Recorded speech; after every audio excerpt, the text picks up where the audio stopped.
আপনি জানেন কি রাতের বেলা 5টি ভুল করার কারণে আমরা ধীরে ধীরে বিভিন্ন জটিল রোগে আক্রান্ত হচ্ছি। শুধু তাই নয়, রাতে এই 5টি ভুল করার কারণে আমাদের তলপেট বেড়ে যাচ্ছে, আমাদের বয়স্কর ছাপ পড়ে যাচ্ছে, আমাদের শারীরিক সক্ষমতা হারাচ্ছে, হরমোনাল ইমব্যালেন্স হচ্ছে, এর পাশাপাশি লাইফস্টাইল ডিজিজগুলো আমাদের বডিতে দেখা দিচ্ছে। সেই 5টি ভুলের মধ্যে সবথেকে সহজ এবং যেটা আমরা সবসময় করে থাকি সেটি হচ্ছে প্রতিদিন রাতের বেলা ঘুমের সময় পরিবর্তন করা। এটা একটা ইম্পর্টেন্ট প্রবলেম, কারণ আমরা দেখা যাচ্ছে আজকে রাত 11টায় ঘুমিয়ে পড়ছি, কিন্তু আগামীকালকে 12টায়, তারপরের দিন অন্য টাইমে। প্রতিদিন সঠিক সময়ে স্পেসিফিক টাইমে না ঘুমানোর কারণে বডির সার্কাডিয়ান রিদম বা বায়োলজিক্যাল ক্লকের পরিবর্তন ঘটে এবং আলটিমেটলি আমাদের প্রতিদিন ঘুম অথবা জেগে ওঠার সময় পরিবর্তিত হয়। ফলে আমাদের দেহে হরমোনাল ইমব্যালেন্স, স্ট্রেস বেড়ে যাওয়া এবং সবথেকে ইম্পর্টেন্ট হচ্ছে আমাদের শারীরিক সক্ষমতা এবং কাজের প্রতি যে একটা অনীহা বা অমনোযোগীর একটা প্রবলেম তৈরি হবে। কারণ এই সমস্যার কারণে আমাদের ঘুমের মান কমে যায় এবং ঘুমের মান কমে গেলে কিন্তু আলটিমেটলি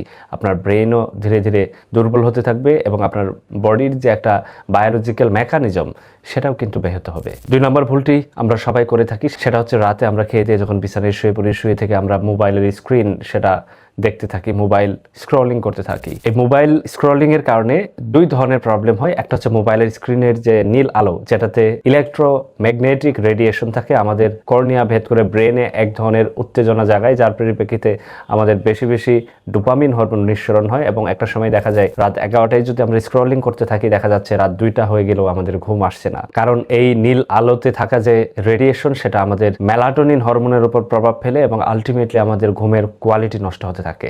2 নম্বর যে প্রবলেম সেটা হচ্ছে আমাদের রাতে স্ক্রলিং করলে যে কন্টেন্টগুলো দেখি, এই কন্টেন্টগুলো দেখার কারণে আমাদের মস্তিষ্ক আরো বেশি সক্রিয় হয়ে ওঠে, যার কারণে আমাদের ঘুম আসতে দেরি হয় এবং সবথেকে ইম্পর্টেন্ট হচ্ছে আমাদের ঘুমের মান সেটা ধীরে ধীরে নষ্ট হতে থাকে। সুতরাং কি করবেন, রাতে ঘুমানোর সময় অবশ্যই স্ক্রিন টাইমটি কমিয়ে ফেলুন। শুয়ে পড়ার আগে অবশ্যই মোবাইল ফোনটি সাইলেন্ট করে দূরে রেখে হাতে একটা গল্পের বই অথবা যে কোনো একটা বই নিয়ে পড়তে থাকুন, সেক্ষেত্রে আপনার ঘুমটি খুব দ্রুত সময়ের মধ্যে চলে আসবে। 3 নম্বর যে ভুল সেটা হচ্ছে আমরা রাতে ঘুমানোর আগে অনেক পেট ভরে খাদ্য খেয়ে ফেলি বা ভারী খাবার খাই। এই ভারী খাবার খাওয়ার পরপরই যদি আমরা শুয়ে পড়ি, সেক্ষেত্রে আমাদের খাবারটি সঠিক প্রক্রিয়ায় হজম হবে না এবং সে খাবার হজম করতে আমাদের ব্রেনকে বেশি সময় জাগিয়ে রাখবে। আলটিমেটলি আমাদের বুক জ্বালাপোড়া, ঢেকুর ওঠা অথবা তলপেটে চর্বি জমার মতো প্রবলেম তৈরি হতে থাকবে। এই প্রবলেমটি আসলে কেন হয়? যখন আমরা অতিরিক্ত খাবার খাই তখন আমাদের পাকস্থলীতে রক্ত সঞ্চালন বৃদ্ধি পায়, আর ওই সময় যখন আমরা শুয়ে পড়ি তখন আমাদের গ্যাস্ট্রিক কন্টেন্ট বা খাদ্যথলিতে জমা যে খাবারগুলো সেগুলো উপরে উঠে চলে আসে খাদ্য নালীর উপরে, আর ওই সময় আমাদের কাছে মনে হয় যে খাবারটি গলা পর্যন্ত চলে আসছে, ঢেকুর উঠতে পারে, বুক জ্বালাপোড়ার মতো প্রবলেম অথবা বদহজম হাইপার অ্যাসিডিটি প্রবলেমটি